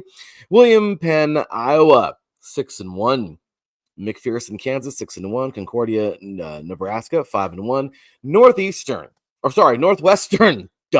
Iowa, they're now, after stunning Morningside, they're in the top 25 again, number 24. And then we have number 25. Looks like we have Texas Wesleyan and Bethel, Tennessee, 4-3 and 3-2. They're both debuting at the poll at tied for 25. So lots of stuff there in the NAIA, Teran. Any thoughts on that? Yeah, I think this week is going to be another one of those interesting weeks. I think a lot of these teams are going to be fighting for potential playoff seeding and fighting for their conference championship and whatnot. So I think for a lot of these teams, they've got a chance to right their wrongs, but at the same time, they have to play up to their ability. Oh, they do. No, they do. And I think the big one here, obviously, is going to be, how about the big one, dude, is a tumble. How about Morningside tumbling? Yeah, that was big. That needs to be studied. I feel bad for those guys, man. They're a good football team. It's just sometimes this just happens. Rough go for Morningside, man. These guys having a little bit of a rough year. Your thoughts? Do they make the playoffs? If they went out and get some help, yes. But without the help, I think they're the first ones out. Which sucks too, because I mean it's a 16-team playoff. So right now it's true. If they win out, they continue to win. But it's true if they lose any more, Taryn, I don't see them. The rest of the schedule, I'm pretty sure they will. But yeah, Taryn, I don't see it. I just don't see it. If they lose another one, that sucks too. And they have some tough talent, man. I'm telling you, Morningside, the NAIA is good football. Oh man, it's good football. It's some of the best football you'll get. Because again, this competes with the NCAA. This is, ladies and gentlemen, if you're watching for the first time, the NAIA is not the NCAA. This is completely different. They have their own divisions and everything. Obviously, we just covered Division 1 here with that. But yeah, Taryn, I really do believe that the NAIA is a fun division of football to watch. Their very own division. Again, not affiliated with the NCAA. Oh my gosh, wow. But I do love the crossover games they play against NCAA games or NCAA teams. But anyway, Taryn, so today, what are we looking at? I mean, number 6, Campbellsville, Kentucky, at number 10, Cumberland, Tennessee. It's a UEN feature game. Like I said, man, we have here Grandview and Mid-American Nazarene, a sleepy match there. Number 5, Friends at number 15, Southwestern Texas. This is a KCAC title implications game right here. It's going to be on the line in Wichita. It's going to be a lot of fun. But other than that, Taryn, I don't really see anything too exciting. I really don't. Nothing else appeals to me. I think everything's going to be pretty easy here for everybody else. I hate to say it, but looking forward at all this, I mean, there's nothing exciting when it comes to. Oh, actually, we have a fun one. We do have some independents, some cross division stuff. This is pretty cool. We have NAIA versus Division 3. This is fun. Nelson, Texas is going to be taking on Hardin-Simmons, NAIA versus NCAA right there, which should be pretty fun. But other than that, that's all the crossover we're going to get. But that's it. That's what I got for the big games. Anything to add here for the NAIA, Taryn? Anything at all? Tricks, treats, anything like that? Or how about today's game? The only ranked game we have, number 6, Campbellsville, Kentucky versus number 10, Cumberland, Tennessee. Again, can the Tigers stay unbeaten or will the Phoenix rise? Tricks, treats, spooky football, anything? I think we're in for a treat when it comes to that matchup, but I got the Tigers barely winning. Grandview Mid-America Nazarene might actually be a trick just because Grandview could be on their high horse, but they're on the road, and you never know what you can get on the road, especially when the opposing team is playing with house money and whatnot. No, agreed. We got Marcus Lowe's great having fun here, man. Load up on the coffee. Salute to you, good sir, as well. Poor Taryn. Don't get mad, Taryn. It's okay. It's okay. He's messing with you. Chargers still suck, T. Well, at least they're not a full-on walking IR like the Niners are, but I digress. Also, I'll explain why I'm wearing the Chargers gear in a little bit once we do FBS. Well, Taryn, let's get to it, man. Let's just hot speed on into some FCS before we get over there. This has been a fun show, dude. Appreciate you again for being here, everybody. This is a lot of fun. So FCS football, Taryn. Let's do it, man. Here we go. On to the FCS. All right. So this is, you gotta love the FCS, dude. Again, it's the weirdest division.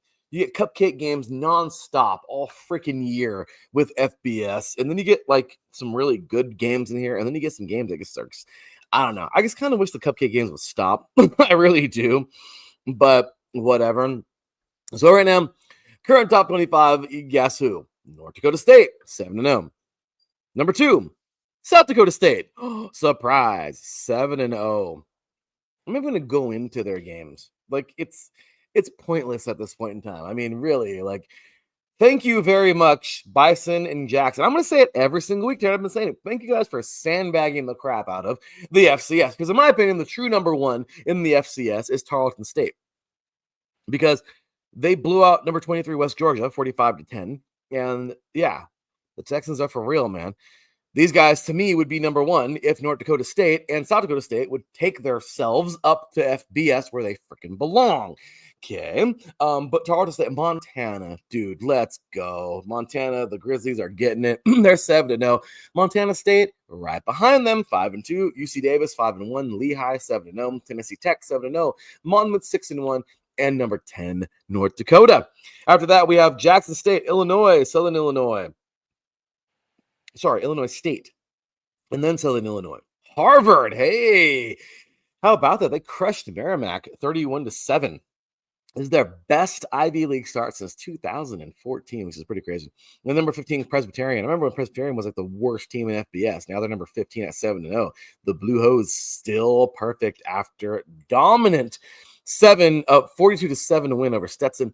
After that, we have Youngstown State, Villanova, Lamar, Southwestern Louisiana, Tennessee State, Northern Arizona, go Jacks, Mercer, Western Carolina, East Texas A&M, and Abilene Christian at number 25. Trending up, we have number 14, Harvard.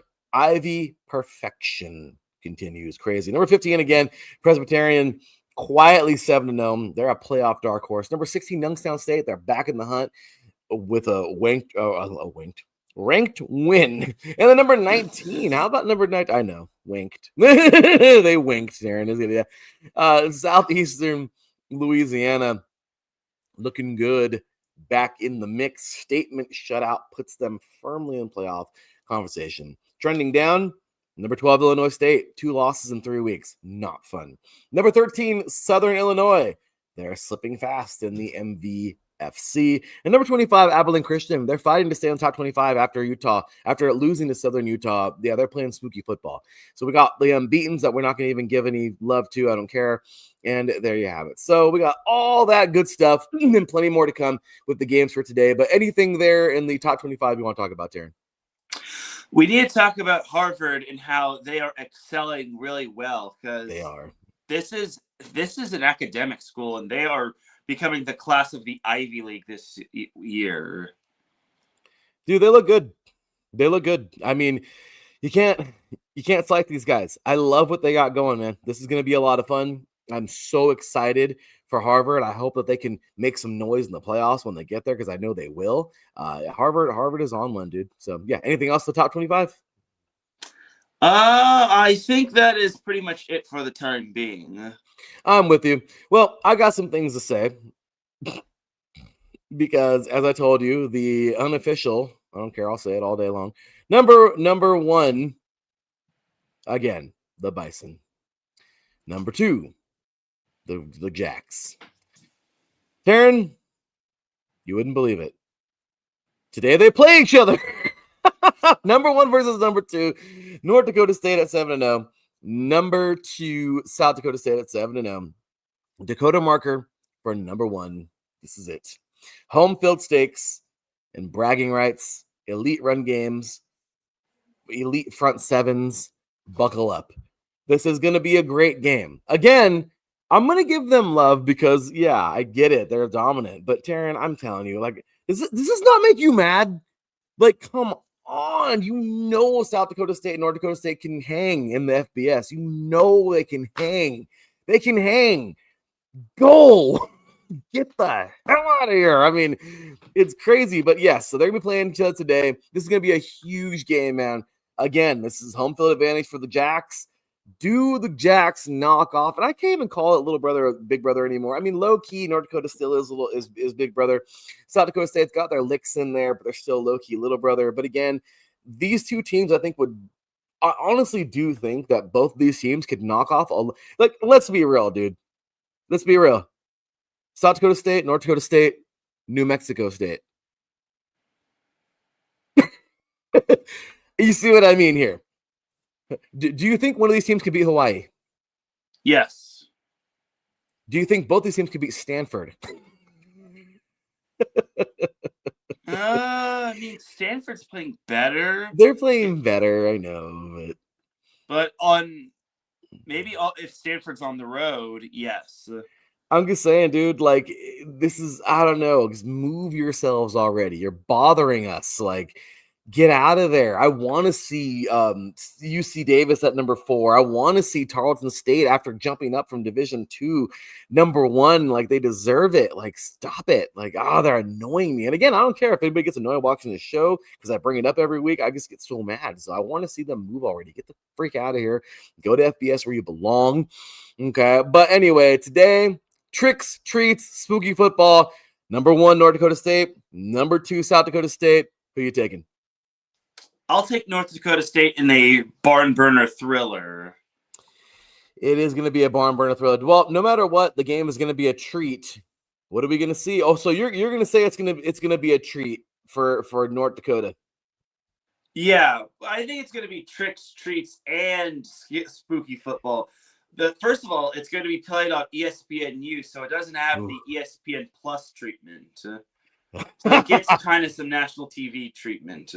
I like it. I agree. I'm with you, dude. So that'll be fun. I'm excited, man. It's gonna be a really good game. I like this. Like I said, it's gonna be fun. I'm just a little annoyed, like I said, with why they're still in this division. It doesn't make any freaking sense. Someone needs to stop sandbagging the competition, but it'll be a great game.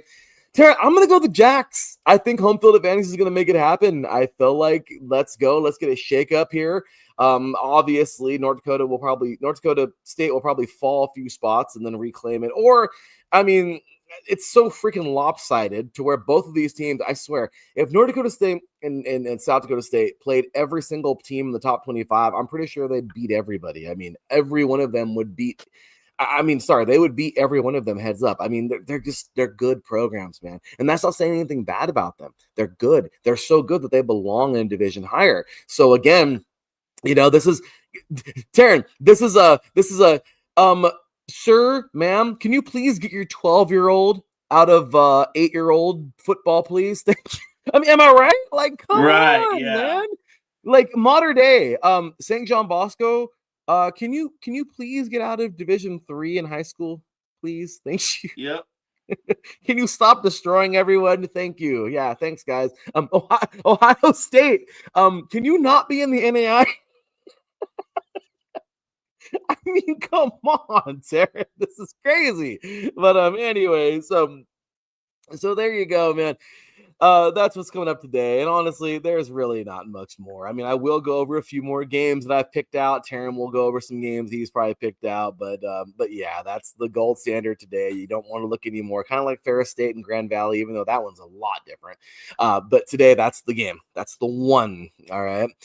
That's the one. They got some upset watches. Brown and Cornell could be really fun. Eastern Washington at Weber State could be a lot of fun. Gardner-Webb at Lindenwood could be pretty fun as well. And Illinois State and South Dakota, that could be another fun one there. But let's see here. The big ones, obviously, again, number 1, North Dakota State at number 2, South Dakota State. We have Tarleton State at Eastern Kentucky. Probably not much there. Let's see. Last night we had a game before Montana knocked off Sacramento State 49-35. The Grizz stay perfect. Big Sky, 1 seed vibes grow. We have here number 6 UC Davis in Northern Colorado. That's coming up today. I mean, again, nothing that's catching my eye too much. Teran, maybe you can catch something here to me, but other than that, I don't really see much. What you got for some games in the FCS today? How about Harvard at Princeton? Princeton is determined to knock off Harvard and give them their first loss. That's the battle of the that's the battle of the geniuses right there. Because from what I heard, Princeton, if you get into Princeton and you graduate from Princeton, you could basically do 100% anything that you want. I think the same can be said for Harvard as well. So I think that's going to be a fun little Ivy League matchup. Well, Teran, don't forget where Carlton wanted to go. Okay, don't forget where Uncle Phil graduated from. Princeton, baby, Princeton Tigers. Yeah, Princeton. So. Fight for every yard. Remember that? And hearing them sing that? Like, it was like, I love the Fresh Prince, man. But rest in peace, James Avery, by the way, man. But Teran, you gotta love it, man. That'd be a fun one. That'll be a fun one to see today. So let's see, or a fun one to check out. All right, let's get on the fast track over. Unless you got anything else for the FCS, Teran. Do you got anything? No, I think that was just it. I wanted to make note of Princeton to Harvard. That's going to be a good one. Teran's chomping at the bit for this one. Here we go, y'all. FBS time, an hour and 30 minutes into the show. By the way, we have a crap load of people tuning in today, man. Over 300 of you, getting close to 400. We appreciate you guys so very much, man. Just, again, thank you for all the love, support. We appreciate you all so very much. Thank you. All right, Teran. Well, here we go, bro. It is on to the FBS Well, we got some fun ones starting in about 15 minutes, actually. But let's talk about the rankings really fast. And we'll get some tweets up and all that good stuff in a few moments. But here it goes, Darren. Top 25. Ohio State, of course, because they're the only unanimous number one left. I mean, I don't know if there's a number one besides North Dakota State that's just getting all the freaking votes. Actually, no, because South Dakota State's getting votes too. Yeah, Ohio State's just kind of the top dog right now. They're the one walking around commanding everybody. This is the game. This is the team that's getting down them. The Buckeyes are the only unanimous number one, like I said, left. They're picking up 60 first place votes. They've been everyone's nightmare. Let's be real. They've beaten everyone by multiple scores. Their defense hasn't allowed a touchdown in 2 straight games. These guys are insane. So, yeah. Number 2, Indiana. I don't even know how the hell that happened. But the Hoosiers are legit, man. They're no longer Cinderella. They're a playoff lock-in if they keep winning. Next few weeks, they're going to define it. Are they top 2 good? Are they a feel-good story? Do they have tricks? Do they have treats? We'll find out. Anyway, let's move forward, man. Texas A&M. They survived 2 throws in a row. Offensive line looks elite, but the defense has bent more than they should. So, but they're still 7-0. But 7-0 is 7-0, right? Title contenders here. Number 4, Alabama. Number 5, Georgia. They're still in the mix, which is crazy. Teran, how do you feel about all that? Well, it feels really amazing. It feels good seeing a lot of these teams like getting the national praise that they deserve, like Indiana, they're number 2. Sucks that they don't play Ohio State like they did last year, because that would have been a barn burner. But they could play one another in the Big Ten championship. Georgia Tech has definitely been the best, the greatest secret not told, because they are just on a heater. As Haynes King might actually be the best thing for college football. He might be like a miniature Lamar Jackson and whatnot. I think it's scary to see what Georgia Tech can do, especially since the ACC is kind of a train wreck. And Vanderbilt's also a great feel-good story as well. Well, they are. They're the SEC Cinderella of the year, man. They just beat LSU. They look dangerous at home. But yeah, continuing on, man. The Ducks they're still there, even though they have their one loss. They're at number 6 right now. It's crazy seeing Alabama back up there because they were falling off a cliff, and now they're out of nowhere 6-1, number 4 again. But again, the surging programs, man. We have Georgia Tech again from unranked to unbeaten. The Jackets are now the ACC's last perfect team, which is crazy, and they could crash the New Year's 6 party. Number 8, Ole Miss. Wow, how about this, man? Despite losing in Athens, their offense keeps them relevant. Number 9, Miami. They're reeling from the Louisville loss, but the bye comes at just the right time. But Teran,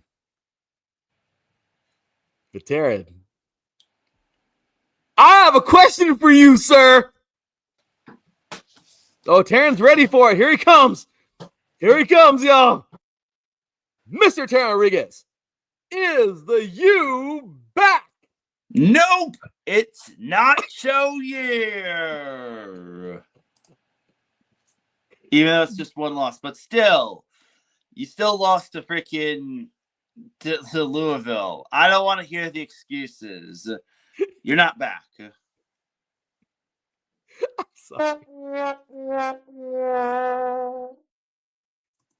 They hate us, Teran. I don't think any Miami fans watch this show. Sorry. Look, it's just they need to stop being all hyped out. Like, look, like, you know, like you're good, but don't get all crazy. But yeah, Jared, no, Miami. Sorry, y'all. You're number 9. You're 5-1.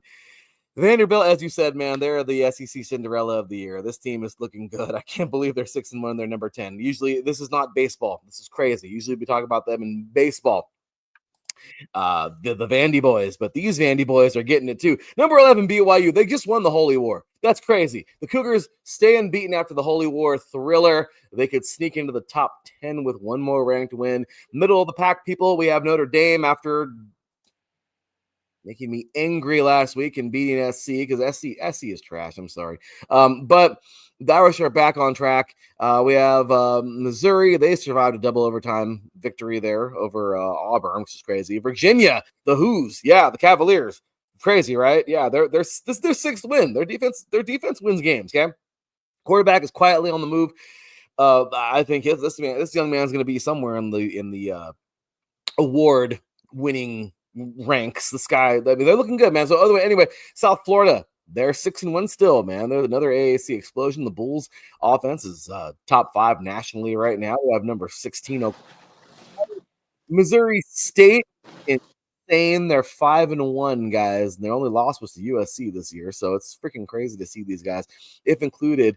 And you know, I don't know. These guys have a fun little story. Again, it is insane to see these guys move up to be where they are. What? I mean, it's awesome, dude. I love it. I love seeing some good football like this, man. So, good old. Actually, no, I'm sorry. Wrong one. There we go. I was looking at the wrong little thing there. But anyway, okay. So moving forward, Teran, let's keep it rocking and rolling. I lost my page. There we go. Okay, after screwing all that up, I don't know, dude. We have some fun stuff here. Top 25, just finishing it off here. Let's go ahead and just get to the end of it here. From where were we at? 15. So Missouri, Virginia Tech, Tennessee, South Florida, Louisville, LSU, Cincinnati, Texas, Illinois, Arizona State, Michigan. This is all according to ESPN. So, Teran, what you got, man? Well, the LSU loss, I think, kind of is going to really hurt those Tigers. Just because, well, that might have ended their SEC title hopes. And I imagine the schedule is going to get tougher for LSU. But this is all I got to say when it comes to Miami. Oh, Teran did that. Hold on. Do that one more time. So I'm trying to angle it perfectly. Nacho year again. Nacho year, homie. I'm sorry. I had to get those sound effects in there, Teran. I guess. Oh no, dude. Yeah, you guys thought. Nope. That sucks. Poor team. Look, all I know, we have some fun stuff in the FBS. I'm enjoying it right now. So here we go, man. Let's go ahead and roll on. And we have some crazy stuff, like I said. Trending up, Ohio State, Indiana, they're combined 14-0, which is insane. The SEC owns the middle right now, man. Bama, Georgia, Ole Miss, Vandy, and Mizzou, they're all top 16. We have ACC chaos. Georgia Tech 7-0 is the last unbeaten. Miami and Virginia, they're trying to catch up. Group of 5 power, man. BYU, USF, Cincinnati, Memphis, Boise. 5 non-power schools in the top 25. I mean, that's insane. I love it, man. Early playoff picture right now. Personally, I would say obviously, well, not I would say we're looking at it. Ohio State, Indiana, Texas A&M, and Alabama. Wow, I did not have that one. As Teran would say on my bingo card. In the first 2 out right now, we'd have Georgia and Oregon. Yeah, but the dark horses, man, Georgia Tech, which is insane. I have not seen the jackets up there, and we have here BYU and Vandy. Those 2 teams who I also think are right in the mix, man. So, Teran, anything there before we get into the games for today? No, not really. I think you touched upon pretty much everything perfectly. Thank you, good sir. Well, I appreciate you. Well, Teran, it's time for you to touch upon all these games perfectly, because Teran has fun with the FBS games. He's wearing Chargers gear today. Well, we're gonna find out why, because I don't even know. I'm intrigued right now to figure it out. So to find out. So, all right, guys. Well, coming up today, we got a lot of goodies, but here are the ranked games. Teran, if you want to throw any of the unranked games out there as well, I just know that obviously we're moving in on like an hour and 38 minutes, so we're not gonna try to go too long. But here we go, dude. Big one here, I guess, I don't know if this is really like the best game out there, but we have number 2 Indiana at UCLA. The Hoosiers took to stay unbeaten. They look to stay unbeaten and keep their playoff hopes alive as they host the Bruins. Who are the Bruins, dude? Like, they're the worst team in the world, and now they're like out of nowhere, like, hey, we should watch our back with these guys. Teran, what the crap? Yeah, Jerry Neuheisel's kind of woken the true beast up, but even though UCLA's won 3 in a row, they're at Indiana. I just don't see them beating Indiana. Indiana just gave Kurt Signetti an extension. I can't imagine Indiana having a letdown against the Bruins. There's no way. I just don't see it. That's insane. But if they did, oh my gosh, if they did. I would love it. We'd have to have Hey, a Alex. talk about UCLA. Yes, wow. Did you guys just do that? Did you guys just like, are you sandbagging? Are you like the Lakers back in the early 2000s, losing on purpose all the way to the fourth quarter just to like see how far you can come back? I don't know if that was really true or not, Teran, but I just haven't. I don't know. I heard about that. That was a thing I think they used to do. I don't know. The NBA was too easy for that team. That's how good they were. But anyway, Teran, again, could be a myth though. I don't know. All right. Next up, number 7, Georgia Tech versus Syracuse. The undefeated Jackets are trying to fly into another AAC showdown here, but they're trying to fly high. Can the Orange slow down Georgia Tech's offense? Let me know. No, I think Georgia Tech's got this. They're at home. They just can't underestimate anybody. I mean, they almost got away with. They kind of got away with nearly underestimating Duke, but they just can't have another letdown like that. Nope, that they can't. Let's keep on moving here. Let's see, where were we at? Number 8, Ole Miss. Number 13, Oklahoma. Ranked on ranked, fireworks in Norman. Can Oklahoma's defense stop Kiffin's Rebels, or will the Ole Miss offense light it up again? Man, this is a tough one. I mean, Ole Miss suffered a tough loss against Georgia last week. But Oklahoma does have the loss to Texas in the Red River rivalry. So, you know what? Give me Ole Miss. Give me Ole Miss in a close one. I'm with you. That's a close one, a fun one. Oh man, that's a fun battle for me. I enjoy that. I enjoy this kind of football, man. These crazy games like this. Number 16, Virginia and North Carolina. I don't know why. I just want to bring this one up because Belichick's in it. The Cavaliers. I'm sorry. The Cavaliers keep climbing the rankings, but North Carolina hopes to pull the upset in Chapel Hill. Who takes this AAC battle? I don't know. I mean, ACC battle. I mean, I just brought this one up as a joke because obviously I don't see the Belichick's winning this one. But maybe Teran thinks different. I don't know. What do you think? No, Virginia is going to win this one. I think the North Carolina Bill Belichick experiment has failed miserably. I'm sorry, but it's the truth. Yeah, we all need to accept it. So I don't know what's going on there, but it is. Something's happening. So there you have it. Next up, Teran, what else do we got here on the docket today? I'll just kind of speed through a couple of them, I guess. Number 18, South Florida, Memphis. The Bulls and Tigers collide in a high-scoring AAC showdown. Will the South Florida Bulls keep rolling, or can Memphis, in their really cool uniforms, protect their home turf? We have number 4, Alabama and South Carolina. That'll be a lot of fun. The Tide look to dominate again, but South Carolina would love to play spoiler in the SEC. Can Alabama keep their playoff dreams alive? Because right now they're right in it. Number 15, Missouri and Vanderbilt. We'll stop right here because those are some good ones. 2 SEC surprises for sure. They're clashing in Nashville today. Can Vanderbilt's magic continue, or will Missouri the statement road win? We should think. I will take Vanderbilt. I want to continue to see what Vanderbilt can do. Let's have them continue to climb the rankings and whatnot. I am with you. Any thoughts on Alabama and South Carolina, or USF Memphis? Alabama's going to roll past South Florida, but you know what? Give me Memphis over South Florida. I think Memphis pulls it off. Can you imagine? Dang. So he said the Gamecocks don't have a chance. Maybe they will. I don't know. But yeah, I agree, though. I agree. Alabama, South Florida. And I don't know, who'd you have, Vandy or Mizzou? Vanderbilt. Vandy. Yeah, I'll take Vandy, too. That's a good one. That's a good pick right there. All right, man. Next up, we have BYU and Iowa State. Unbeaten BYU faces a tough road test in Amos. I think that's how you say it. I don't know. Ames. I don't know how you pronounce that. But can the Cougars keep the dream alive against Iowa State's stingy defense? We also have number 23, Illinois versus Washington.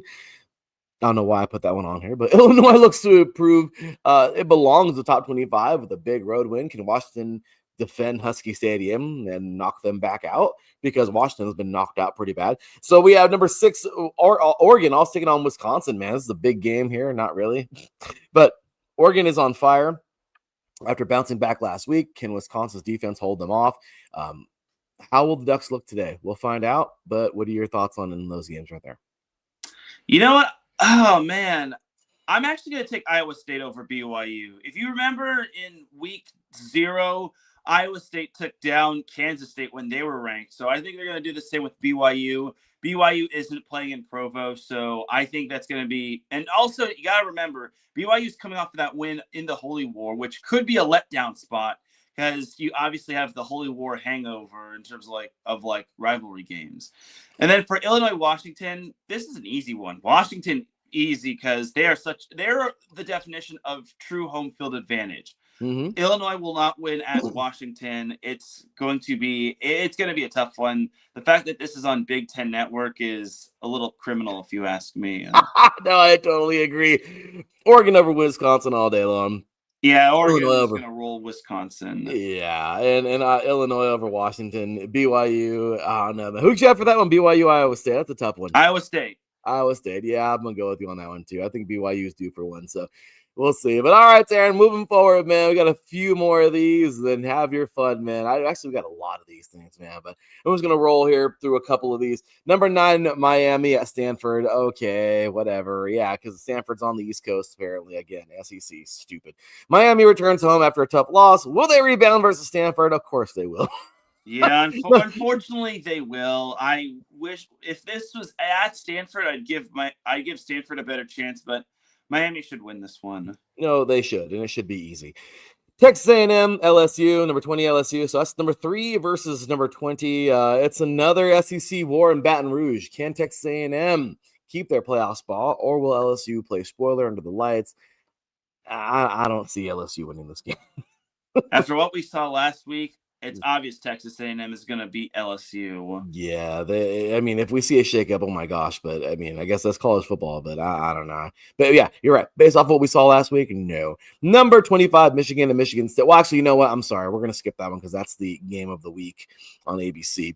So, number 17, Tennessee and Kentucky. Tennessee aims to bounce back after a huge loss, but Kentucky would love nothing more than to be a spoiler there. What you got? Tennessee, easy money. I don't trust Kentucky. Yeah, me either. I do not trust Kentucky right now either. I guess, yeah, Tennessee all day. And then I'll just kind of just run through it. We got like 3 more games. Number 14, Texas Tech versus Oklahoma State. Man, Texas Tech looks to shake off last week's loss with a big statement in Lubbock. Can Oklahoma State hang?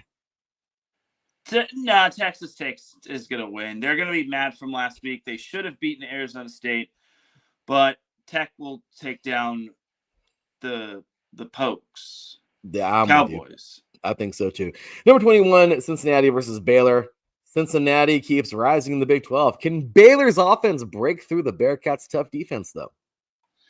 This one will probably be a little closer than expected, but I think it will be Cincinnati inching out the win.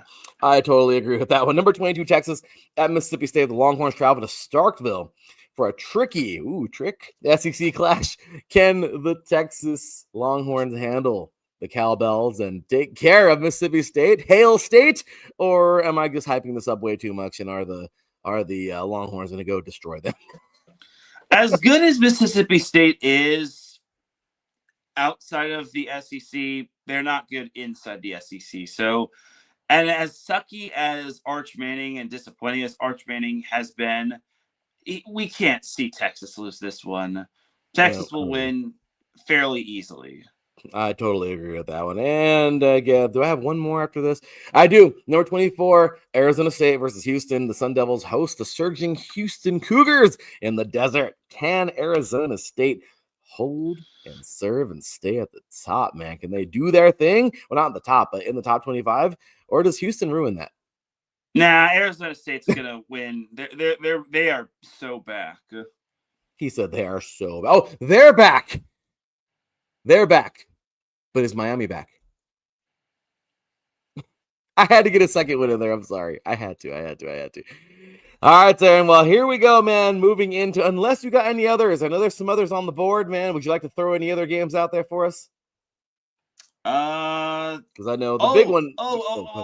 San Diego State, Fresno State. That's the battle of the oil can right there. Fun game. I like that one a lot because there's a couple other ones today. There's some that get started, but there's a couple other ones today that are some fun games. Oil can's going to be a lot of fun. What do we got else?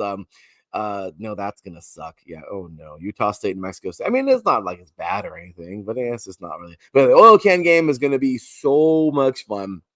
Really enjoy watching those two teams go head to head. Again, just a lower game that we're not too excited for. And earlier this week, we did have Kennesaw State knocking off Florida International 45-26. West Kentucky over La Tech 28-27 on Tuesday. On Wednesday, we had Delaware defeating Mid Tennessee 31-28. Missouri State, man, these guys, they're 4-3 right now, jumping up also from the FCS. Yeah, looking at you, NDSU, SDSU. Anyway, 24-17 over New Mexico State. Man, they won that one in overtime. Thursday, we had South Alabama defeating Georgia State 38-31. And then yesterday, the Mean Green 7-1. North Texas knocking off Charlotte 54-20. The 49ers need to call the other 49. Oh, wait, they don't have anybody either. They're all injured. Oh, no! Did I say that? Oh, no. Anyway, okay. Then we have in double overtime, Virginia Tech taking on Cal 42-34, and then Boise State knocking off Nevada 24-3. Yeah. So, anyway, Jeremy, those are just some games there that, were played earlier this week. And then, I don't know. Unless we're talking about the big one coming up here. I don't know. Any other ones you want to throw out there? I mean, is Colorado State, Wyoming going to be any fun? Probably not. Utah and Colorado, is that going to be any fun? Probably not. I mean, the Rumble and the Rock. Well, I forgot Colorado's not good. He said Rumble Colorado's not kind of good. I want to see if UMass could actually get a win, because last week they had a chance at winning, but unfortunately they let it slip through their fingers against Buffalo. Yeah, I agree. Yeah, that was a crazy If you one. saw that, then I just saw the highlights of that and the last few minutes. I'm like, oh my God, that is so on point for UMass, because it looked like they were going to win. And then Buffalo said, not so fast, my friend. Not so fast, in the words of Lee Corso. NC State, Pittsburgh today, FIU, Florida Atlantic, Navy, Temple, Tulsa, Ball State, Northern Illinois. Darren, that's pretty much it. Let's get on into the game of the week, man. It's a rivalry night under the lights in East Lansing. Number 25, Michigan takes on in-state foe Michigan State in a battle for pride, bragging rights, and the Big Ten momentum right now. Who's taking home the Paul Bunyan Trophy tonight, Taryn? Talk to me. Man, I mean, Michigan State started off looking really good. They were 3-0, and ever since Big Ten play, they have not been able to gain any traction. I mean, I'd say Michigan would win, but they're not all that great outside of the big house, and we saw it against USC. I'll take Michigan, but don't be surprised if Michigan State does actually play well. Aiden Childs of Michigan State really needs to have a big game. I'm expecting a big game from him, but I think Michigan's defense will win it for them. I agree. I totally agree with you on that one. Michigan State, man, I don't know. They're solid, but are we going all Wolverines here, Taryn? Yeah. I want to pick Michigan State, but I just think Michigan has a little. They're fortunately ranked. They ought to be thanking their lucky stars that USC fumbled the bag last week against Notre Dame, and the committee favors Michigan over USC, even though USC beat Michigan. No, it's true. Yes, and that is huge. So, all right, Aaron. Well, there you have it. But we're pretty much done. That's it. We've reached the end of the show. That should be a fun game. But, anything else you want to add before we're out of here today? So the reason why I'm wearing my Chargers gear is because USC is off this week. They don't have any opponents this week. They've got the their second bye. So unless they find a way to lose that, that's why I'm wearing Chargers gear, not SC gear. I love that. We're free from USC hurting us this week, but next week will be interesting. Oh boy, can they just get it together? I mean, SC, I don't know. This team, they clearly don't belong in the top 25, and they've proven to not belong in the top 25. But anyway, Aaron. Well, that is it, bro. Can you believe it? We are out of here, man. All done for the night, for the morning, for the day, the afternoon, whatever you want to call it. We are outie. But dude, it was a fun show as always. We're gonna have ourselves. I mean, we're coming up, man. We got some spooky football here. Gotta show some love to any other teams there, any other high schools, anything else you want to throw out there, smaller colleges, anything you want to throw out there before we're out of here? Well, Crean Lutheran, they pulled off a big win over Huntington Beach. They were down 21-0 in the second quarter, scored 21 unanswered to tie it up at halftime, 21-21. Then scored another 10 points in the, they scored 3 points in the third quarter and then another 4 points in the fourth quarter. So in theory, they rattled off 31 unanswered points and they held off Huntington Beach. That was a big time win, especially against a quality opponent like Huntington Beach, who has Brady Edmonds going to Ohio State. That is freaking huge. Well, Teran, a team that's near and dear to me, the Heretics Patriots, bro. I got to throw them out there, man. They won a huge game last night in homecoming over Citrus Hill, 35-34 at home. Now it's up to them taking on Paris High, my alma mater. Just gotta, love my Paris Union High School district, man. Love working there, and love the teams, no matter who they are. So gotta cheer for them. Fun stuff there in the Inland Valley standings, man. Moreno Valley is going to win this thing. They're looking solid, but dude, Heretics, Patriots, and Paris Panthers next week is this is going to be a lot of fun to see those teams go at it, man. Because that's it. That's whoever wins this is going forward. I mean, Heretics is in prime spot right now, looking good. So let's see if they get this thing done. They're pretty much winning in. But if Paris has anything to say about it next week, so that's it. That's going to be the one to get in for those guys. And also got to shout out some local teams here in Marietta, dude. Like I said, last night, the Marietta Nighthawks, man, took on Vista Marietta. What a game it was. Hats off to the Broncos, man. I'll send you the replay on YouTube. They actually have it. I saw it up there. So Vista Marietta just doing it, man. What was that? I said nice. Oh, it's a good one, man. So right now, that Big West Upper League is it's looking like the league. Centennial dominating Chaparral's right there. Vista Marietta Valley. I mean, they're going to be fighting for some playoff contention there. And I got to throw out one more, man. One more Marietta school before we're out of here, man. Of course, that is Marietta Mesa. Congrats, man. Those guys are there. Let's see what they look like. I know they won CIF last year, but they destroyed King 51-24 last night. So good stuff there to those guys, man. How will they be looking? They're 4-0 in league right now, so let's see what happens. But Teran, with that said, man, we are out of here. For my boy Teran Rodriguez, for me, your boy Larry B. We will see you next week for the hottest ticket in town. Who wins it? Mater Dei, St. John Bosco? We'll find out. We'll see y'all next week. Until then, take care, and as always, God bless. Peace.